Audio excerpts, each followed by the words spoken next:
ఎంతో మంది స్వాతంత్ర సమరయోధుల త్యాగాలే పునాదిగా ఆవిర్భవించిన స్వతంత్ర భారతాన్ని, సుస్థిర ప్రజాస్వామ్యాన్ని, దేశ ప్రజల క్షేమాన్ని కాపాడటానికి సరిహద్దుల్లో ప్రాణాలొడ్డి పోరాడే భారత సైనికులు చేసే త్యాగాలు వెలకట్టలేనివి.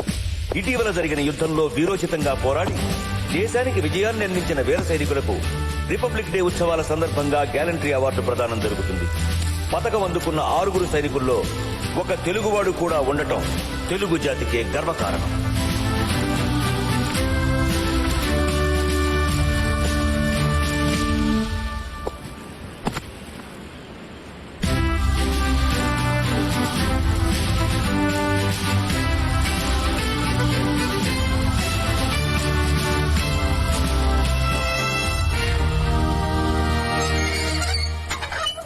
Good morning sir. సార్ ఏమిటి? అందరినీ లోపలికి ఎలా చేద్దారు సార్? ఎవరు? నేనే. ఫ్యాక్టరీ లాకౌట్ లో ఉంది. ఆల్రెడీ లేబర్ ప్రాబ్లమ్స్ జరుగుతున్నాయి.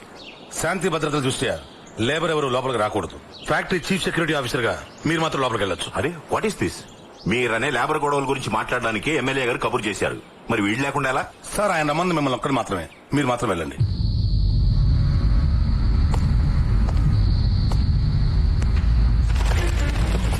మరో ప్రపంచం, మరో ప్రపంచం, మరో ప్రపంచం పిలిచింది. వా శ్రీ శ్రీ వా.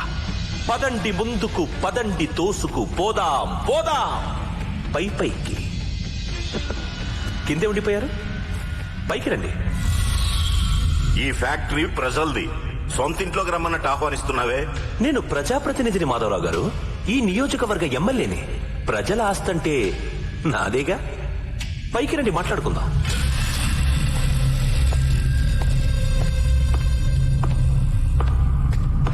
నమస్కారం మిలిటరీ మాధవరావు గారు. నమస్కారం. చిత్రంగా ఉంది కదా, మీరు మిలిటరీని వదిలేసిన మిలిటరీ మాత్రం మిమ్మల్ని వదలడం లేదు. చివరికి మీ ఇంటి పేరు అయిపోయింది కదా. మీరు మాత్రం తక్కువ పేరు సంపాదించారా ఏంటి? సగం రాష్ట్రాన్ని మింగేశారనుకుంటున్నారు జనం. పొగడకు, నాకు నచ్చదు. కబురు చేశారట. అలాగా జనాన్ని వెనకేసుకుని కేంద్ర మంత్రి గారిని కలవడానికి వెళ్తున్నారటగా, నిజమేనా? అవును, ఆయన నా స్నేహితుడు. మిలిటరీలో నాతో కలిసి పనిచేశాడు. మంచిది. మంత్రి స్నేహం పెంచుకోండి. 10 పెట్రోల్ బంకులు తెచ్చుకోండి, 4 ఫ్యాక్టరీలకు లైసెన్స్ తెచ్చుకోండి, సంపాదించుకోండి, సుఖపడండి. నేనేమన్నా వద్దనా? 30 సంవత్సరాల క్రితం ఈ ఫ్యాక్టరీ ప్రభుత్వ హయాంలో స్టార్ట్ అయింది.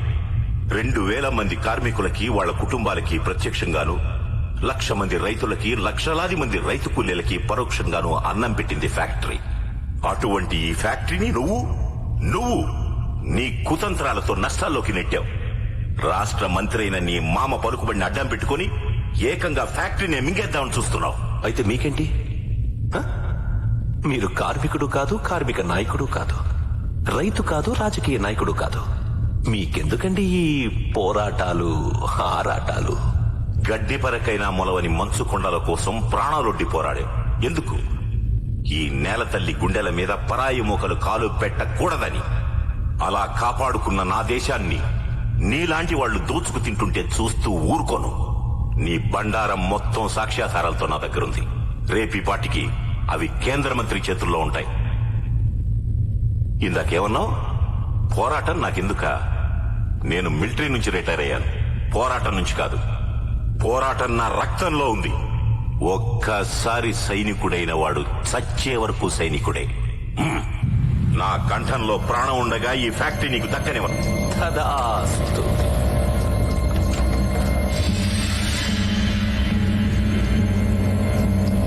అలాగే కానివ్వండి. అందరూ దీపావళికి టపాకాయలు కాల్చుకుంటారు. నువ్వేమో రిపబ్లిక్ డేకి ఆగస్టు 15కి ఊళ్ళో వాళ్ళందరినీ మన ఇంటికి రప్పించి టపాకాయలు కాల్పిస్తావు.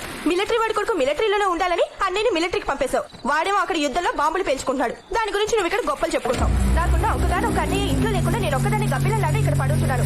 ఈ గుడ్డిదాని గోల ఎవ్వరూ పట్టించుకోరు. వాడు మొండి, నువ్వు జగమొండి. నాన్నోయ్. ఏమ్మా? ఏంటి నా మట్టుకు నేను వాగుతూనే ఉన్నాను, నువ్వేం మాట్లాడవేంటి?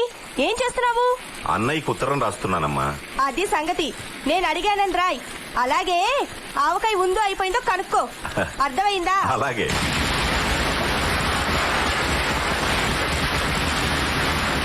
ఇది చాలా ఆపండ్రా, చెవులు పగిలిపోతున్నాయి.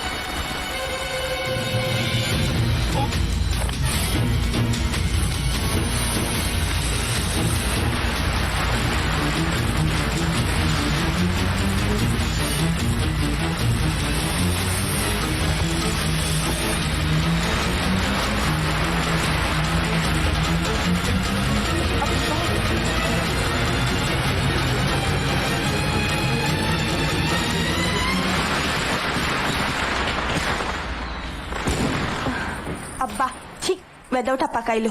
నాన్నా నాన్నా నాన్నోయ్, ఏం చేస్తున్నావు? మాట్లాడవేంటి? నానా నానా నానా నానా, ఏమైంది నీకు? ఇక్కడ ఎవరైనా ఉన్నారా? వద్దు! నానా! నానా!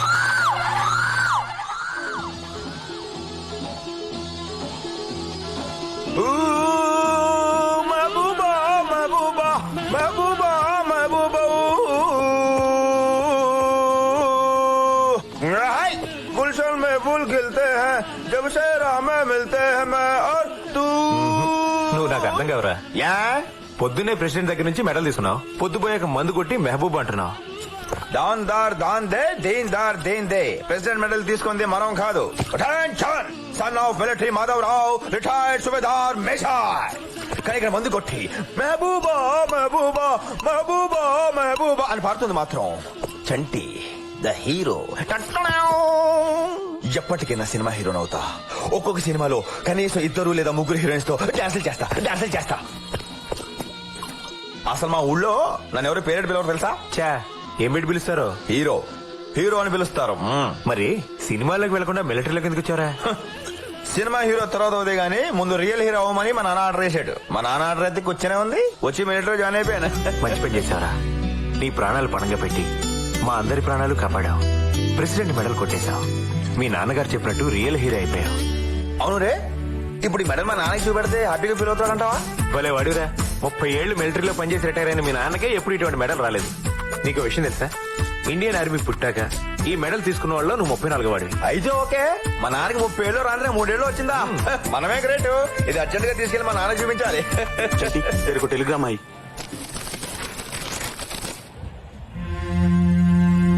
ఏంట్రా, ఏమైంది? Father expired, start immediately.